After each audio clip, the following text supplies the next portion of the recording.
दो शब्द हमरो रखे के सुगबुघाट होते मग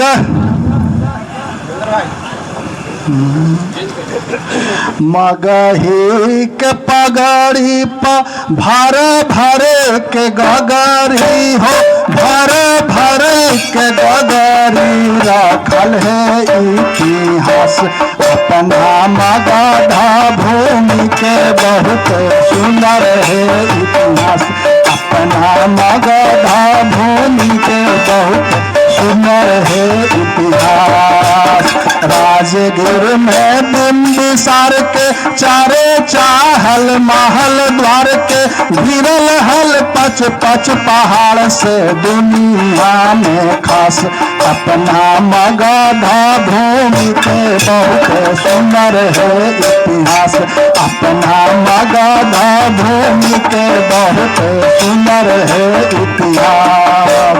गया नगर के तट निरंजना आज है जहाँ बुद्ध के अंगना ज्ञान लकलन कड़ा साधना मन में है उल्लास अपना मगधा भूमि के बहुत सुंदर है इतिहास अपना मगधा भूमि के बहुत सुंदर है इतिहास।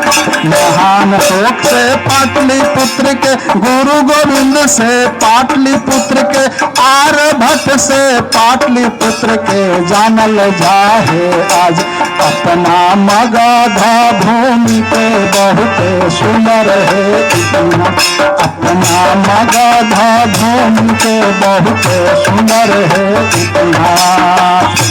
कपूलत में शीतल पानी राजगीर में गरम पानी राजगीर में गरम पानी दोनों में है मिठास अपना मगधा भूमि के बहुत सुंदर है इतिहास अपना मगधा भूमि के बहुत सुंदर है इतिहास।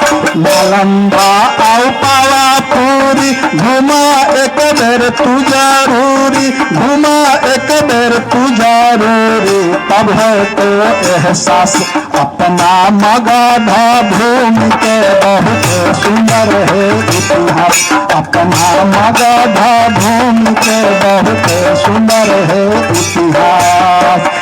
अर्थशास्त्री विष्णुगुप्त के राजा मौर्य चंद्रगुप्त के राजा मौर्य चंद्रगुप्त के फैलल हल प्रकाश अपना मगधा भूमि के बहुत सुंदर है इतिहास अपना मगधा भूमि के बहुत सुंदर है इतिहास।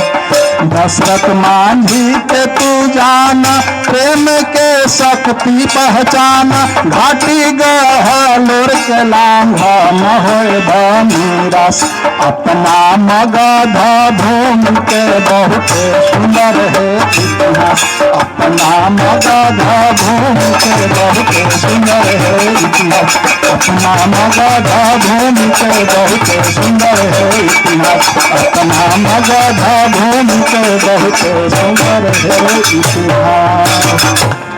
धन्यवाद आभार। हम गौतम